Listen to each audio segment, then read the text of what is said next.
বিসমিল্লাহির রহমানির রহিম। সম্মানিত শিক্ষক মণ্ডলী, আসসালামু আলাইকুম।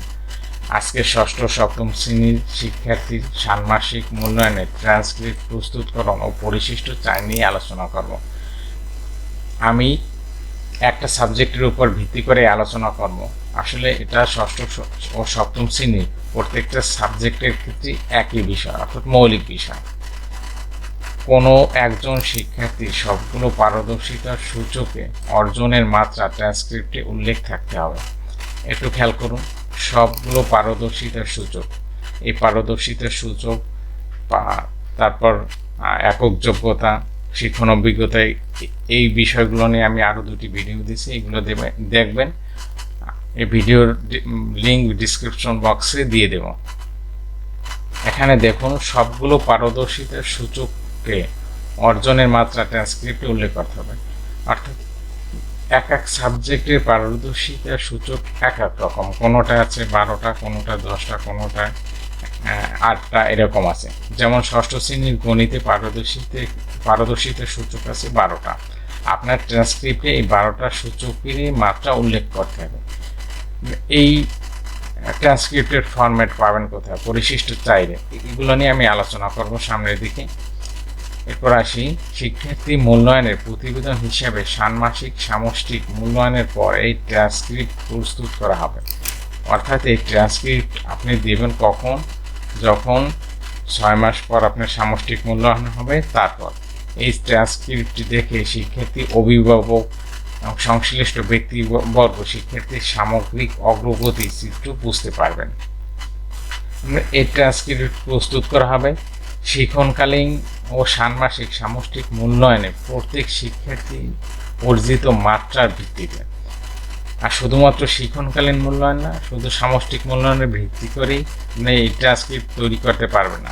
এটা শিক্ষণকালীন ও ষান্মাসিক সামষ্টিক মূল্যায়নের উভয়টাই একত্রিত করে আপনার এই ট্রান্সক্রিপ্ট তৈরি করতে হবে। ট্রান্সক্রিপ্টের ক্ষেত্রে শিক্ষার্থীর প্রাপ্ত অর্জনের মাত্রা আপনি মার্কের মাধ্যমে তাদের মাত্রা দিতে পারবেন না, নাম্বার দিতে পারবেন না। তাদেরকে দিতে হবে কি? চতুর্ভুজ, বৃত্ত, ত্রিভুজ দিয়ে এই ট্রান্সক্রিপ্টের প্রকাশ করতে হবে। এখানে উল্লেখ্য যে শিক্ষণকালীন ও ষান্মাসিক সামষ্টিক মূল্যায়নে একই পারদর্শিতার সূচককে একাধিকবার তার অর্জনের মাত্রা নিরূপণ করতে হতে পারে। অর্থাৎ একটা পারদর্শিতার সূচকের জন্য আপনার একাধিকবার মূল্যায়ন করতে হতে পারে। তাহলে একাধিকবার যদি মূল্যায়ন করেন, তাহলে একাধিকবার বা বিভিন্ন মাত্রা পাবেন। অথবা একটা পারদর্শিতার সূচকের জন্য কখনো সে ত্রিভুজ মাত্রা পাইতে পারে, কখনো বৃত্ত মাত্রা পাইতে পারে, তারপর কখনো চতুর্ভুজ মাত্রা পাইতে পারে। এছাড়া যদি আপনি কমপক্ষে 2বার, তো তার একটা পারদর্শিতার মূল্যায়ন হবেই। আপনি শিক্ষণকালীন একবার করলেন, আবার সামষ্টিক মূল্যায়নের সময় একবার করলেন। এখন আপনি ট্রান্সক্রিপ্টে কি উল্লেখ করবেন? ট্রান্সক্রিপ্টে একটা মাত্রার জন্য আপনি একটা মাত্রায় উল্লেখ করতে হবে।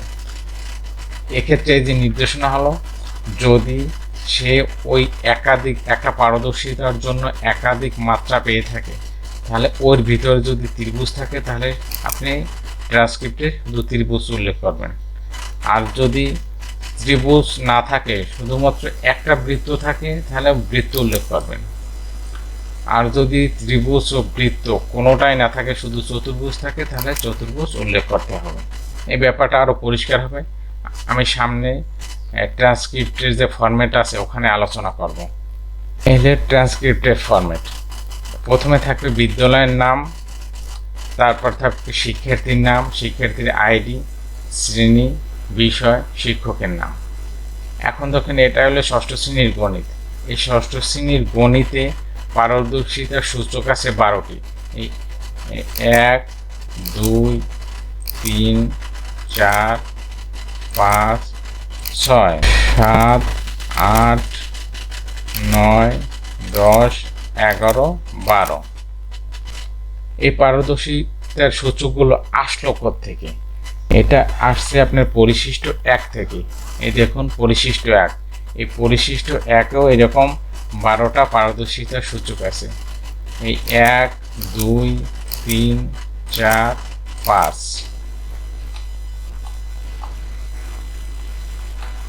6, 7, 8, 9, 10, 11, 12 এরকম প্রত্যেকটা সাবজেক্টে আপনারা পরিশিষ্ট একে এই পারদর্শিতার সূচকগুলো পাবেন। এখন আমরা আসি পূর্বের স্লাইডে। আমি এখন একটা পারদর্শিতার সূচক নিয়ে আলোচনা করব। এই 6.1.1 একটা পারদর্শিতার সূচক। এখন আপনি যদি এটা শিক্ষণকালীন মূল্যায়নের সময় কম একবার অথবা দুইবার অথবা তিনবার আপনি মূল্যায়ন করতে পারেন, তখনও কি করবে, মানে তিনবারই মাত্রা পাবে। হয়তো দেখা যায় যে কোনো সময় বৃত্ত পাইছে, কোনো সময় ত্রিভুজ পাইছে, কোনো সময় চতুর্ভুজ পাইছে। এরপর আপনি সামষ্টিক মূল্যায়ন করবেন, তখনও একটা মাত্রা পাইবে। এখন আপনি একটা পারদর্শিতার সূচকের ক্ষেত্রে এখানে একটা মাত্রায় ভরাট করতে পারবেন, তাহলে কোনটা করবেন? আপনার যদি এই পারদর্শিতার সূচকের ক্ষেত্রে কমপক্ষে একটা ত্রিভুজ থাকে, আপনি যতবার মূল্যায়ন করেন, যদি একটা ত্রিভুজ থাকে তাহলে ওকে ত্রিভুজ ভরাট করবেন। যদি একটাও ত্রিভুজ না থাকে, শুধুমাত্র একটা বৃত্ত থাকে, আপনি যতবার মূল্যায়ন করেন, 2বার 3বার 4বার, ওর ভিতরে যদি একটাও বৃত্ত থাকে তাহলে বৃত্ত ভরাট করতে হবে। যদি ত্রিভুজ বৃত্ত একটাও না থাকে, সবগুলোই চতুর্ভুজ থাকে, তাহলে চতুর্ভুজ ভরাট করতে হবে।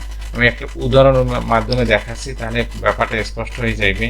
এই দেখুন, এখানে এই ছাত্রী একজনকে দেখাচ্ছি, ওর 6ষ্ঠ শ্রেণীর গণিত সংখ্যার গল্পে 2টা পারদর্শিতার সূচক আছে। এটা হলো শিক্ষণকালীন মূল্যায়ন।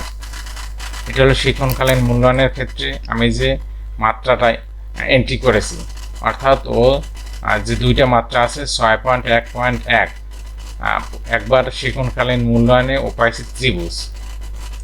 তারপর আমি শিক্ষণকালীন মূল্যায়ন আর করি নাই। এরপর হলে যে সামষ্টিক মূল্যায়ন, সামষ্টিক মূল্যায়নে ও 6.1.1-এ পাইছি বৃত্ত। এখন আপনি কোনটা ভরাট করবেন? একবার পাইছি ত্রিভুজ, একবার পাইছি বৃত্ত। আপনার তো 2টা সমন্বয়ের পরে আপনার ট্রান্সক্রিপ্টে মাত্রা ভরাট করতে হবে বা মাত্রা দিতে হবে। একবার ত্রিভুজ, একবার বৃত্ত। তাই যদি এরকম থাকে, 2বার 3বার 4বারও যদি থাকে, তাহলে যদি ওর ভিতর একটা ত্রিভুজ থাকে, তাহলে অবশ্যই আপনাকে ত্রিভুজ ভরাট করতে হবে। তাহলে আপনি এখানে যেহেতু ও একটা ত্রিভুজ আছে, 2টার ভিতরে ত্রিভুজ এবং বৃত্তের মধ্যে একটা ত্রিভুজ আছে, তাহলে আপনি কি করবেন? এই ত্রিভুজ ভরাট করবেন। এরপর দেখুন 6.1.2, ও শিক্ষণকালীন মূল্যায়ন পাইছি বৃত্ত আর সামষ্টিক মূল্যায়ন পাইছি চতুর্ভুজ। তাহলে এক্ষেত্রে কি করবেন আপনি? এক্ষেত্রে অবশ্যই আপনাকে বৃত্ত ভরাট করতে হবে। 6.1.2, তখন ওকে বৃত্ত ভরাট করবেন। কোনো শিক্ষার্থী যদি একটাও ত্রিভুজ বৃত্ত না পায়, শুধুমাত্র সবগুলো চতুর্ভুজ পায়, তার ক্ষেত্রে আপনাকে অবশ্যই চতুর্ভুজ ভরাট করতে হবে। আপনি এভাবেই মূল্যায়ন করবেন। এই ভিডিও দ্বারা আপনাদের যদি সামান্যতম উপকার হয়ে থাকে, সাবস্ক্রাইব মাই চ্যানেল।